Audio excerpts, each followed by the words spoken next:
We have touched on a number of topics on the temple. So last week I talked about prayers, right? We've actually talked about quite a number of prayers in the Siddur that we prayed that are tied to the temple. And I'm trying to show to you a very strong connection of Jewish spirituality and how it is actually inseparable from the temple. So I showed you that in the prayer book. All these prayers that we say, they're all connected to the temple. All of them keep reliving that reality. That pattern of the temple is built on that. We've also talked about some of the rituals before. Many of the rituals that we practice in Judaism, the traditional observances, they are still very much tied to the temple, which again brings me back to the idea of the pattern that we've been given. And that is the pattern that permeates pretty much everything we do. It is so subtle and it is so under the radar that a lot of people do not see. They don't realize that, oh, that's the pattern we're following. Because if you are just exposed to this in a natural kind of way, nobody tells you that this is the pattern that you're following, but it's there. And so sometimes we have to be able to see it and we have to think about it intentionally, and it becomes more and more obvious to us. So I have touched on a number of topics, I guess, in this idea on earth as it is in heaven. We talked a little bit about the history of the temple and how things developed, and I'm yet to still touch on a number of topics that I have in mind. But today I'm going to talk a little bit more about Messiah and rebuilding of the temple and kind of like where these ideas converge. But I did want to ask you a question. What would change if suddenly, what would change for you if suddenly the temple just appeared in Jerusalem tomorrow? Like tomorrow, all of a sudden, poof, and it's there.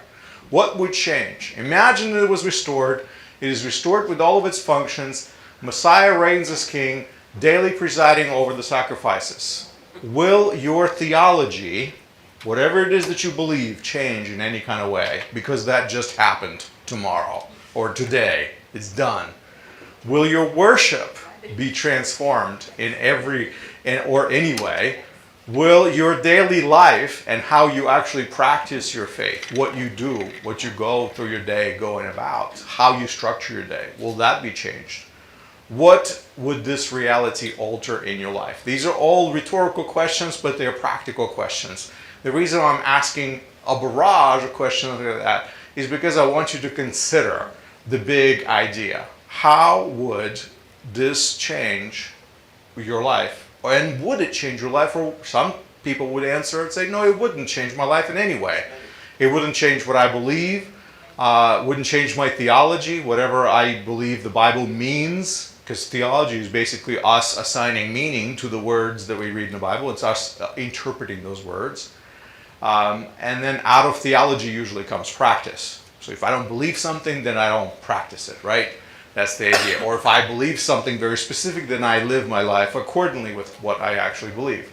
So for some people, they would answer my question and they would say, well, nothing would change. Why? Because the temple actually is not a part of their paradigm of spirituality and worship. It's not where things are for them.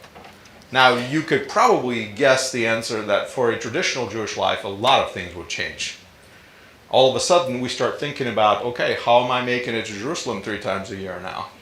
You know, you start considering a lot of practical aspects of your life, because as I told you, Jewish spirituality is built all about the temple. All of our prayers talk about rebuilding the temple and things like that, and here it is rebuilt.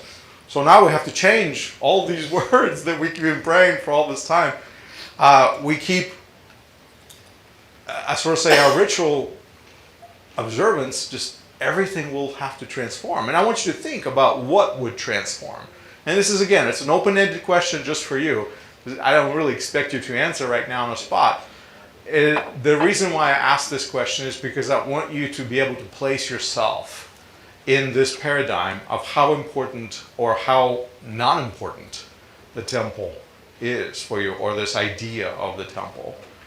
And by answering that question for yourself, you would discover where you stand, essentially. And that's the true reason why I'm asking that question. Would anything change?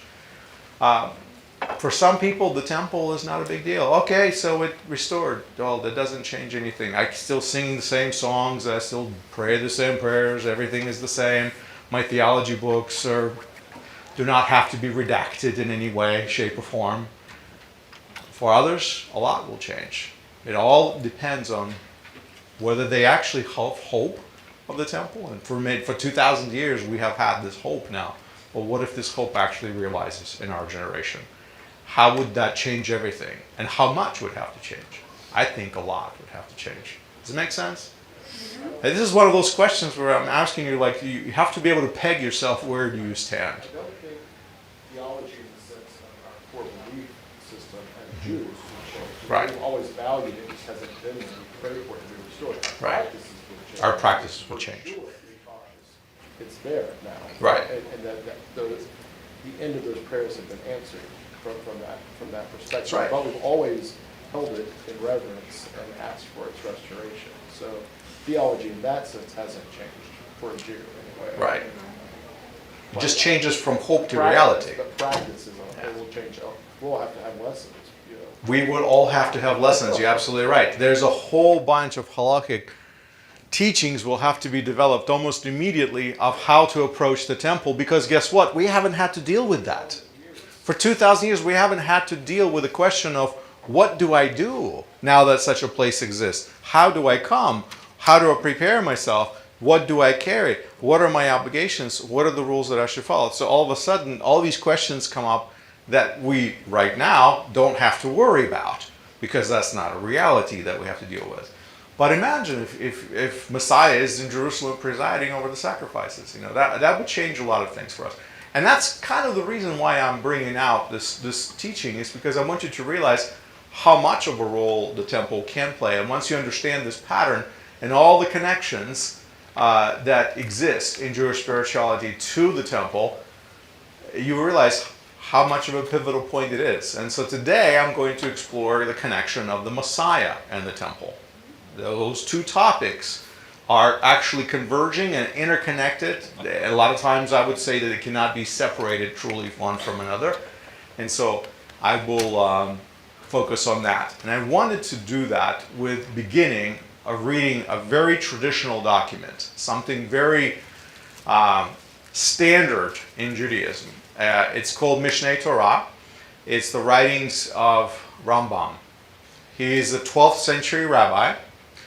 And Mishneh Torah is this beautiful text that explains a lot of Jewish core beliefs. It kind of articulates Jewish faith in a very practical, sometimes simple to understand, sometimes a bit complicated ways. But this is what Rambam wrote in Mishneh Torah, and there's a section there called Kings and Wars. And this is what he writes. In the future, the Messianic king, Melech HaMashiach, he will arise and renew the Davidic dynasty, restoring it to its initial sovereignty. Now, realize, Messiah, king, temple, how is the temple and Davidic dynasty tied? Remember, David is the one who is sort of bringing it together. It all begins with him. The covenant that God makes with David is actually connected to the temple. So the dynasty is being restored. But then he says, here's the next one. He will build the temple. In Hebrew it says flat out, Yivnei Mikdash. And he will gather the dispersed of Israel. He will then reestablish all of the laws in their entirety, even as they were in the past. This is what we talked about. If he's going to rebuild the temple, then there's a whole bunch of laws that we haven't been able to follow, and they've kind of fallen into disuse, but he is going to reestablish that. And there's going to be a little bit of a Torah revival, if you think about it.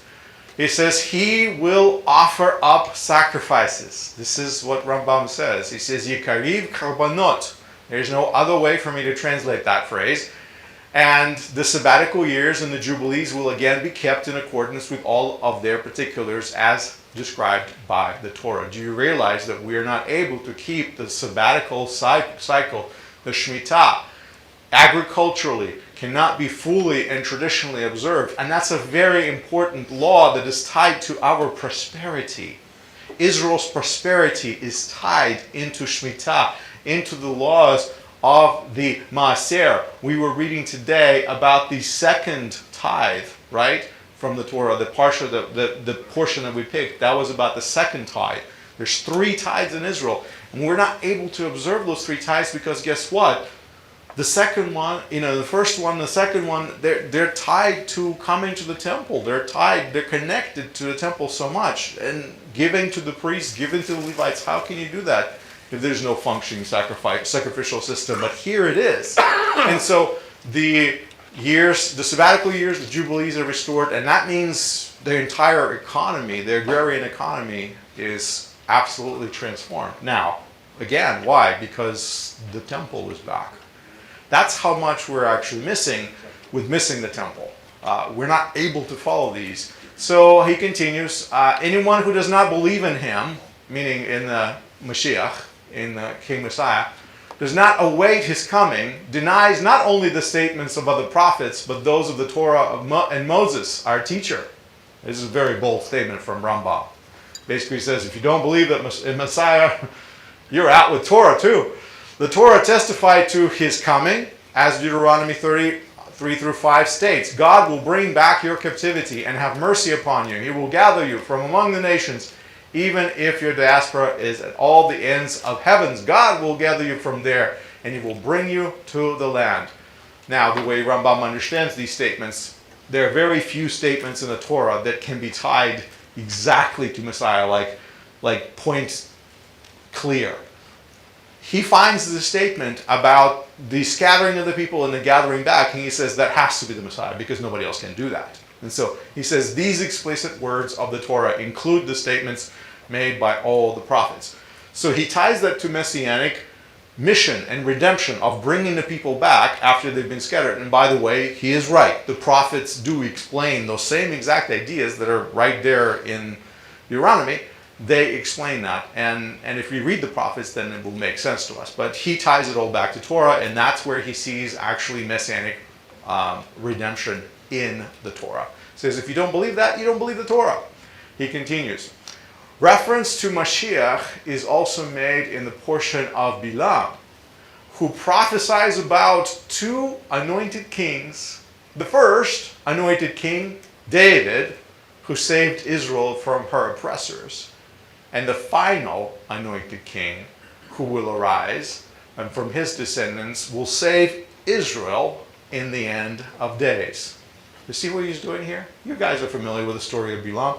So Rambam, Rabbi Moshe ben Maimon, he's telling us that passage that we read in the book of Numbers, 24, is actually talking about 2 kings.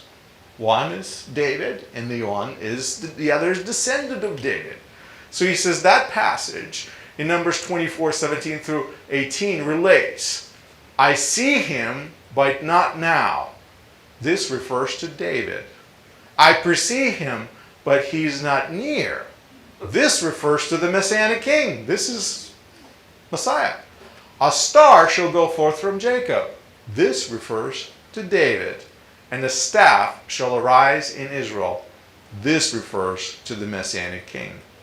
Crushing all of Moab's princes. This refers to David. And ruling over all mankind. This refers to the Messianic king. Is that powerful? Yes. This is 12th century rabbi, explaining to us the hope of the Messiah. Do you see the connection? The dynasty of David that has started is continued in the Messiah. There's no doubt in his mind that this is how this is going to work.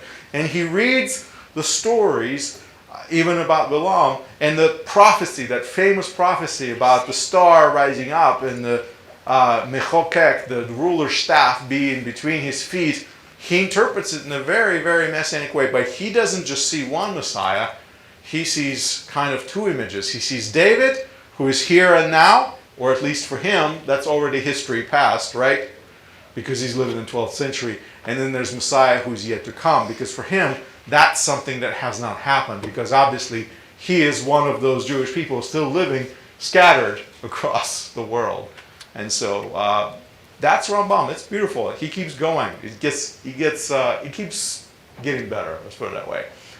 If a king will arise from the house of David, who diligently contemplates the Torah and observes its mitzvot as prescribed by the written and the oral law, as David, his ancestor, will compel all of Israel to walk in the way of the Torah and rectify the breaches in its observance and fight the wars of God, we may with assurance consider him Mashiach.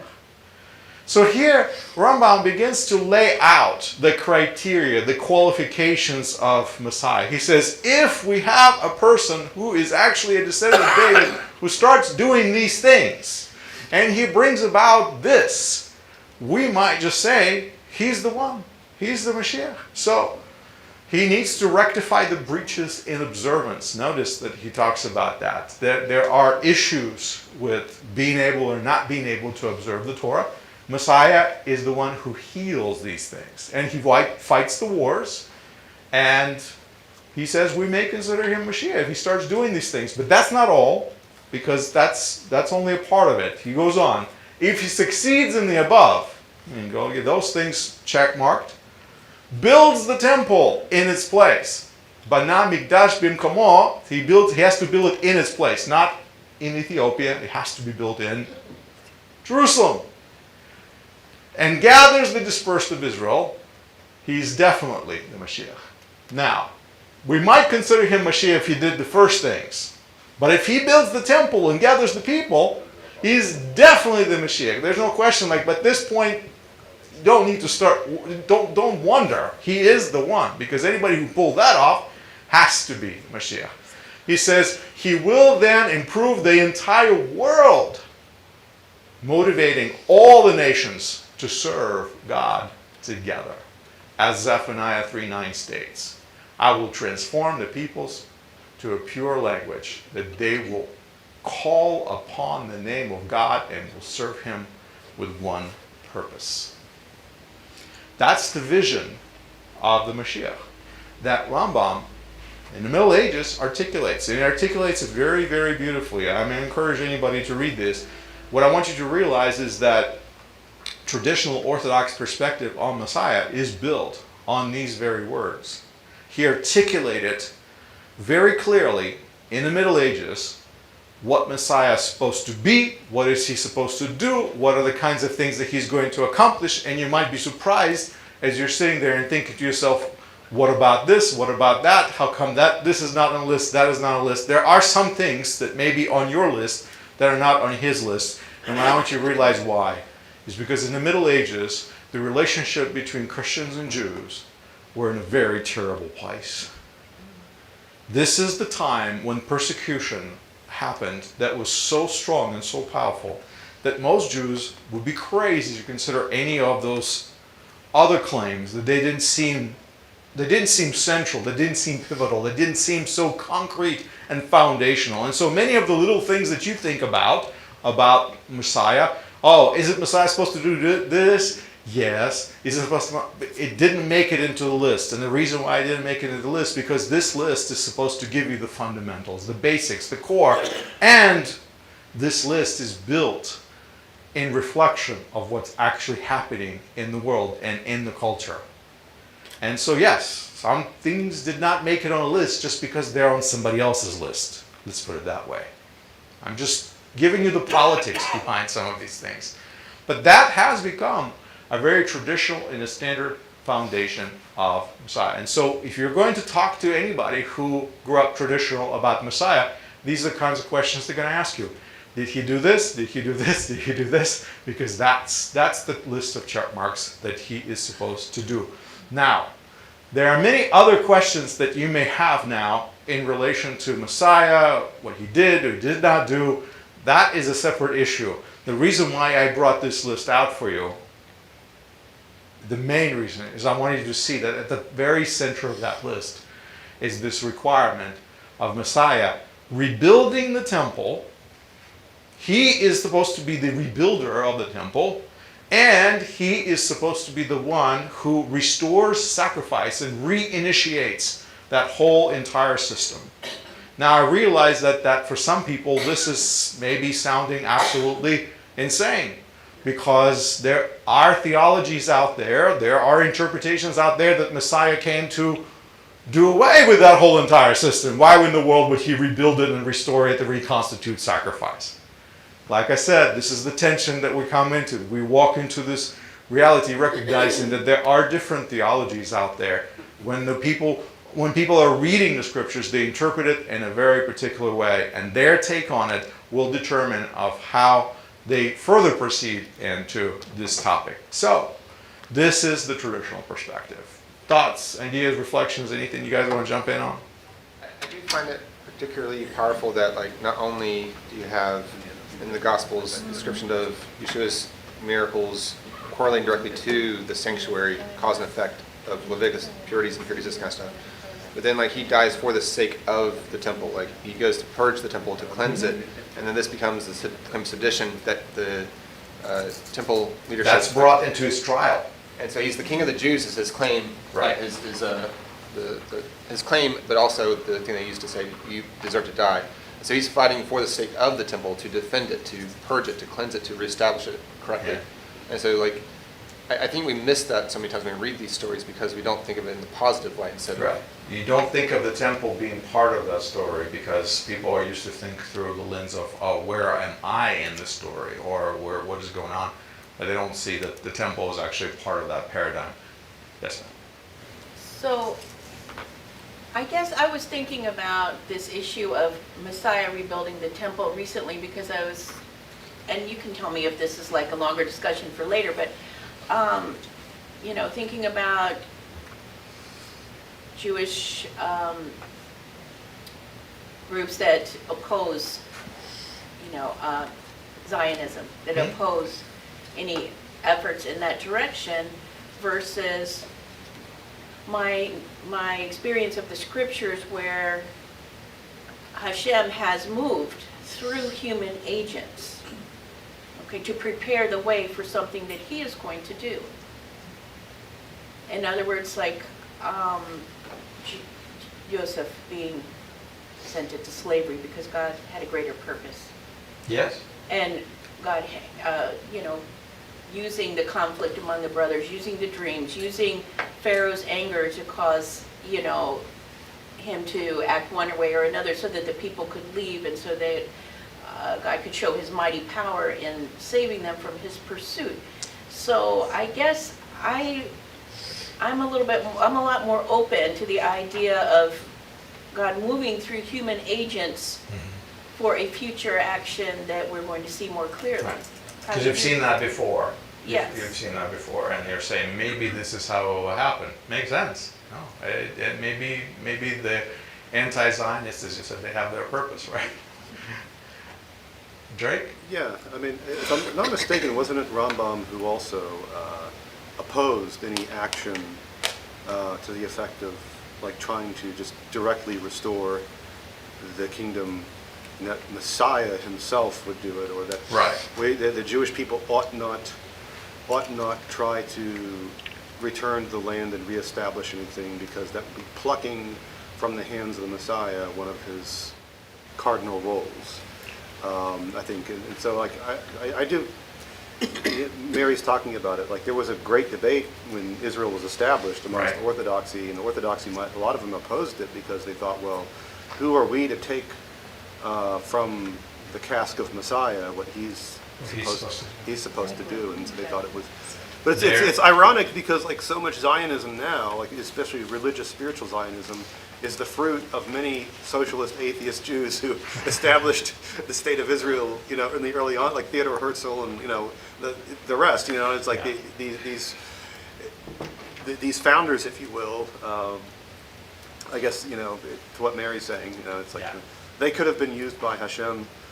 So what you meant for this, I will use for this. I mean, we're coming back to the story of Joseph, and I think that's a really beautiful paradigm. I think adopting that as a paradigm of faith is a really good open-minded way of really living with expectation that Hashem can do something like that and turn it absolutely around. That's happened in the history of Israel before, so why not again? You are absolutely right, Drake, with your assessment of how these things are built. We've talked about that there's two opinions, two views. One is that Messiah is going to come and he's going to build the temple, right? And everything's going to work out. The other one is we're going to build the temple and then Messiah is going to come. Why? Because everything is ready. We rolled out the carpet. So there are those who fall into one camp and one another, and they're both legitimate. These are two ways of striving towards a hope that we all have, because and the realization that we have this gaping hole in the Torah, essentially, that's missing. There are a lot of things that we can't live out without the temple. So again, some people are fine with it. They're saying, great, less for me to do. And other people are saying, that's not how I build my life. I want to serve Hashem with all of it, everything that I've got. So these are just different paradigms. So and Rambam, he gets our conversation started. He gets us going, because what I want you to know is he's building on so many other passages, so many places. He just condenses a lot of this teaching into a nice little package. I wanted to show you something and just remind a few more places where this comes up. Quite important. The prophets, they did foretell us that the Messiah would be inseparably connected to the restoration, rebuilding, cleansing, or transformation of the temple. The language is fuzzy in the prophets, like I said. It's poetic. We don't know always what it means. We kind of read between the lines. We'll remind you that Ezekiel chapters 37 through 48 particularly envision a definitely built, possibly renewed temple in the Messianic age. You read those passages, right? There's measurements, there's all kinds of very, very detailed place. And we all wonder about, what is this, Lord? So we don't know, because the prophet didn't tell us. Now, what's interesting in those passages is that we have the prince. He's called Nasi.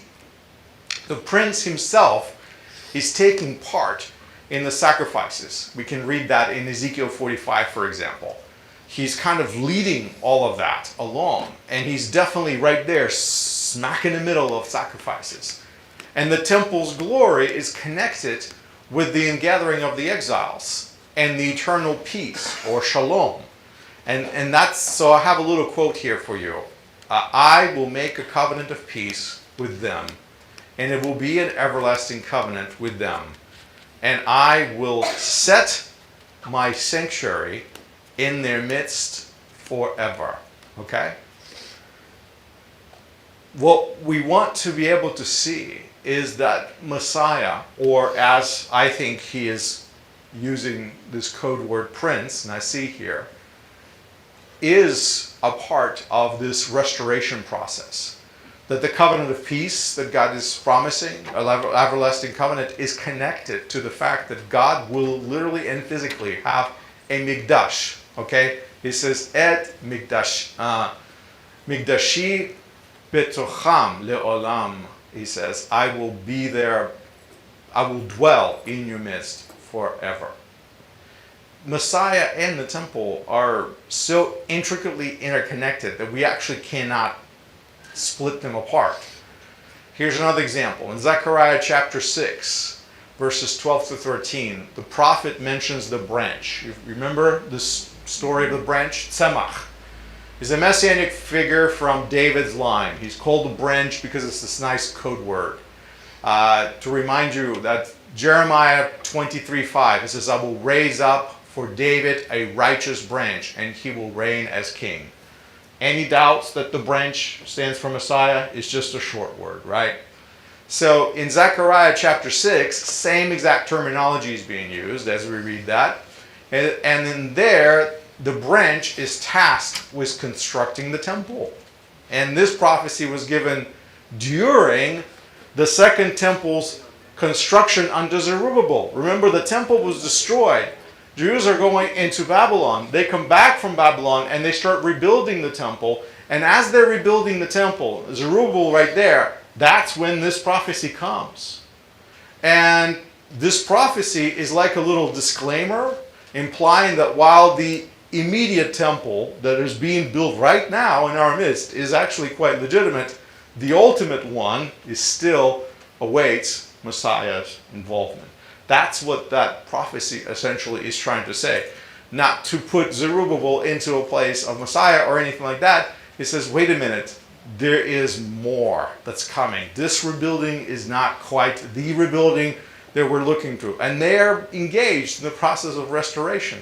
So this particular text, it depicts the Messiah really as a true architect of the temple. And in the eyes of some people, the prophets blend, interestingly, the royal and the priestly roles in their words. This is another caveat, this is another twist that we haven't even thought about.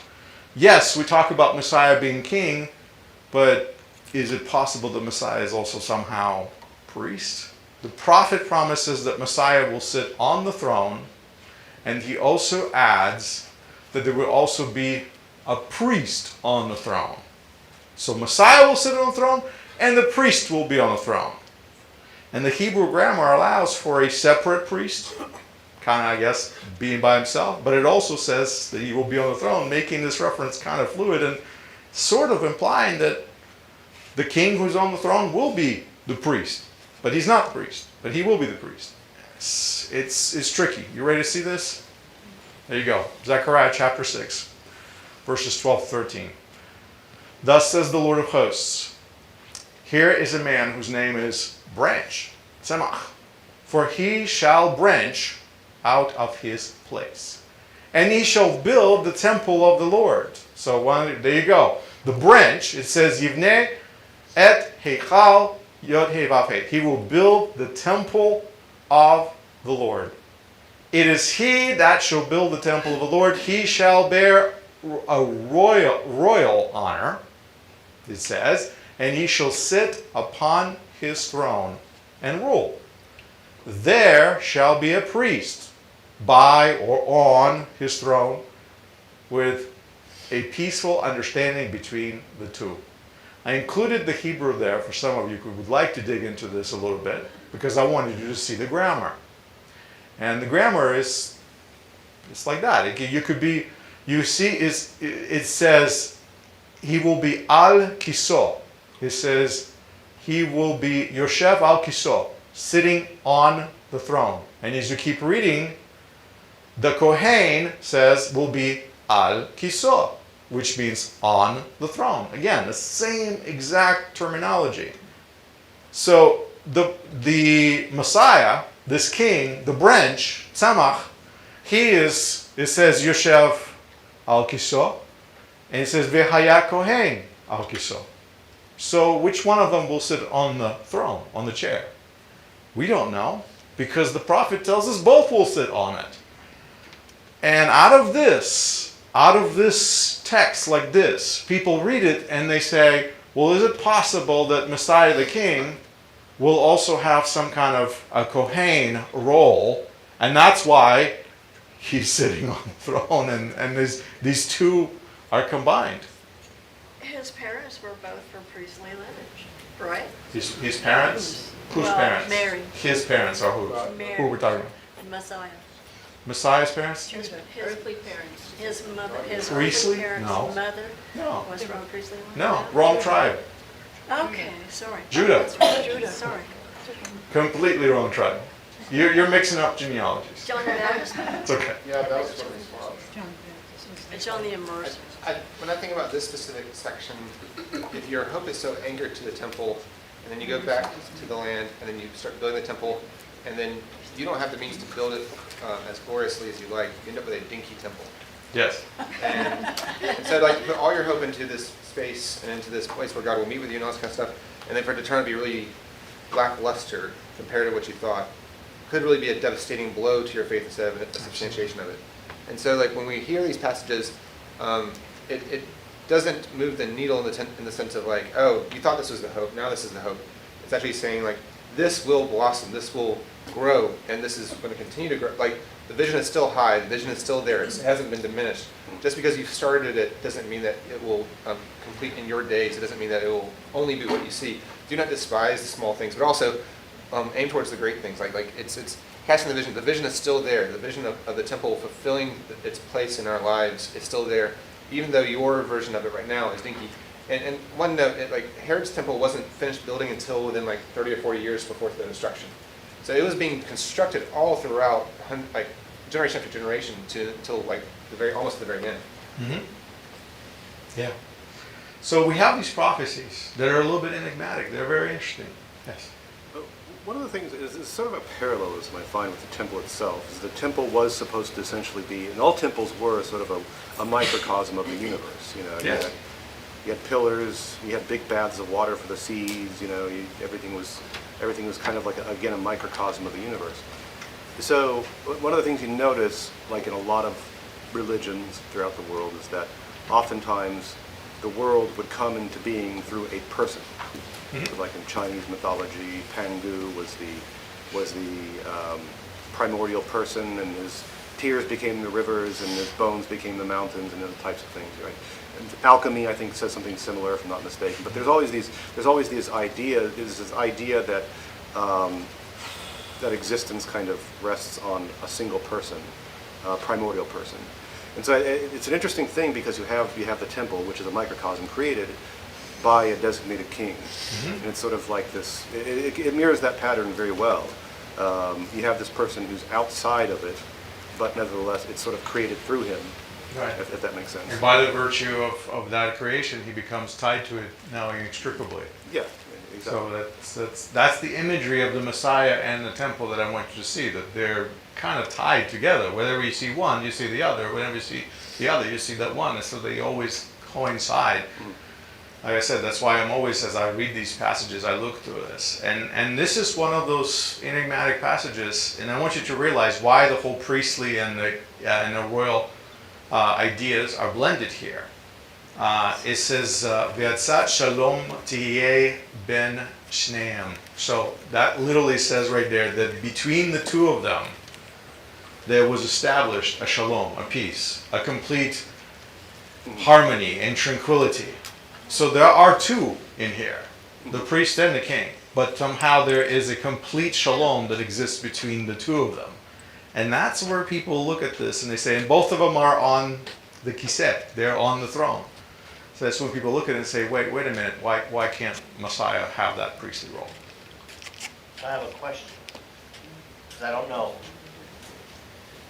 Solomon, when they dedicated the temple, he did sacrifices. Later on, Hezekiah came in and did sacrifices. But I don't know if that was them personally doing it or the priests were doing it. It just says they did that. So is that the same kind of concept here? Yeah, he's presiding over the sacrifice. He's not actually performing the priestly duty. He's not allowed to That's perform. what I was thinking. He can bring a sacrifice. He can offer it in the sense that he gives it to the priest. The priest performs the actual labor. Right. Okay, that's what's important. The job of the priest is not to watch, but to do. By the way, Okay. You realize that that's actually a very difficult job. So, and that's similar things have happened in history. So you're seeing that connection. Okay. Okay. Good. So I want to show you guys of how this imagery gets developed, because you just after this blossoms. You take this idea of priest and king, and you look at the Jewish literature, and it goes further. So this is a text from 2nd century BCE. Very similarly blends these ideas, called the Psalms of Solomon, chapter 17. It says, "And he shall have the nations serving under his yoke, and he shall glorify the Lord in the place to be seen all the earth, and shall purge Jerusalem, making it holy as of old. The nations shall come from the ends of the earth to see his glory, and he shall be a righteous king, taught of God over them, and there shall be no unrighteousness in his days in their midst, for all shall be holy, and their king, the anointed one of the Lord." What I want you to see here is, and I included the Greek text here just for fun, because this is, Psalms of Solomon exists only in Greek today. Even though this is a 2nd century BCE document, it's kind of like the book of Maccabees. It was written in Greek. And so it tells you right there, it says the anointed of the Lord. That's, if you can read in Greek, the last two words, says Christos Kuriou. It actually tells you right there. That this is the Messiah, the anointed that he's talking about. And notice what's happening here. We have a temple that is being purged. Jerusalem, temple, as of old. It says, Katharize Jerusalem. He will purify. He will make it holy. Hagiozon. As in the old days. That's restoration. If you think about it, when something used to be holy, and then it stopped being holy, and I come back, and I turn it back to the way it used to be, because it used to be holy. That's the work of the Messiah. Is this where the book of Hebrews mentions Melchizedek? That's exactly why. We're going to get there, trust me. I just wondered. It's on my list. It's on my list of the place. No, you're good question. We're thinking along the same lines. Good. So right now what we have is we have another example now in the Jewish literature of 2nd century that's blending this idea of priest and king. So in this text, we're basically told that Christos, the anointed one, or Mashiach, he will draw all Israel together. He will attract the nations. An important point is that he will cleanse and purge Jerusalem. That's what I want you to see. That the words that are being used here in Greek are identical to the Yom Kippur purifications. This is that kind of a purification. And so he will make Jerusalem and the temple, by implication, holy. And what makes Jerusalem holy, of course, is special, is the fact that it is God's dwelling place. It's the Beit HaMikdash. It's the house of God in Jerusalem. And so that means the Messiah will do something to restore, to rebuild, to sanctify somehow. We don't always get everything but partial pictures. So, if the royal Messiah can perform priestly functions in some way, then why not the other way around?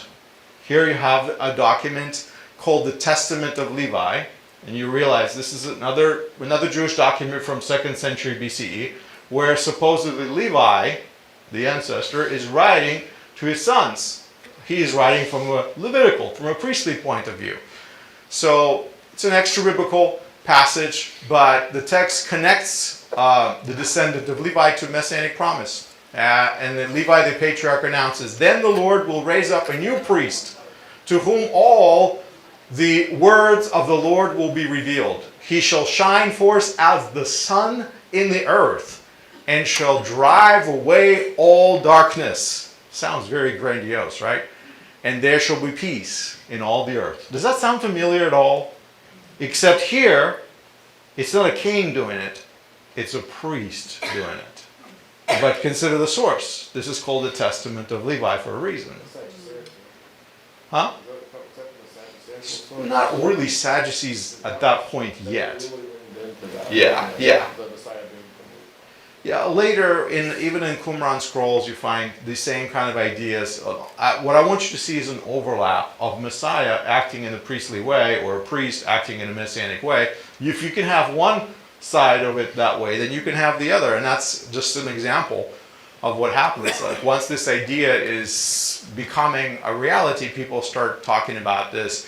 Now, the priest brings this Messiah-like transformation, basically expelling darkness and establishing peace. You realize that that's really not truly a function of a priest.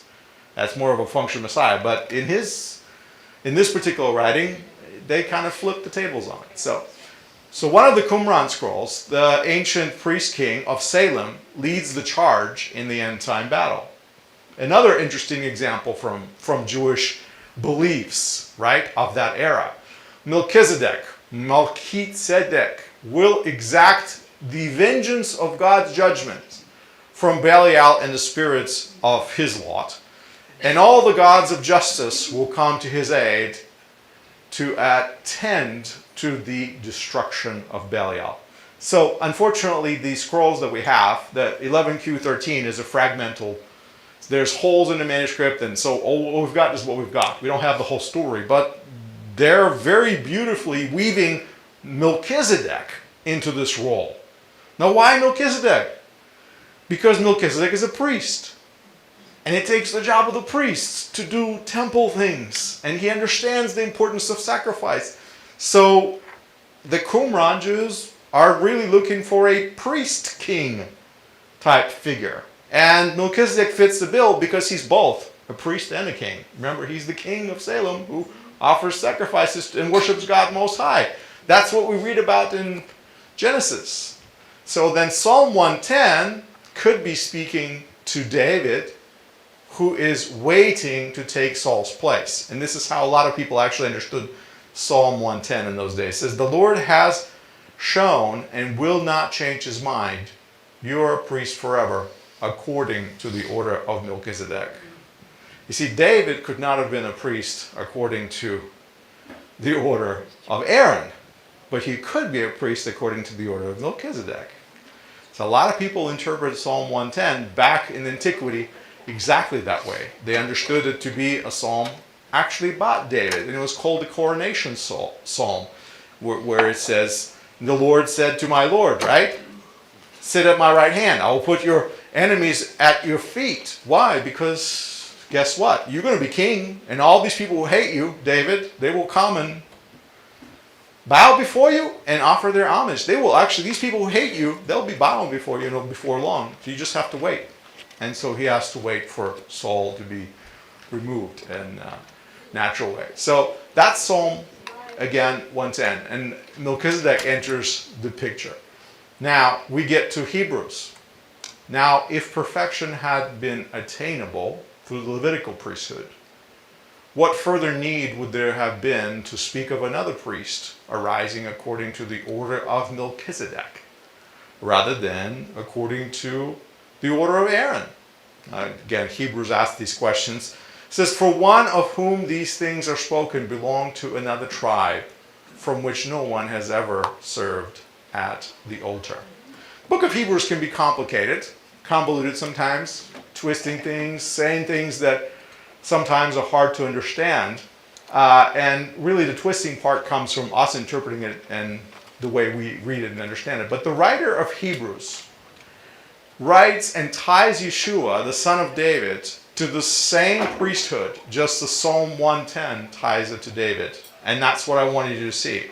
The reason why Melchizedek rises up as a priest in the middle of the book of Hebrews is because the writer of Hebrews wants to convince us that just like David was not a priest according to the order of David, but according to Melchizedek, Messiah, Yeshua, is that type of priest, a priest according to Melchizedek.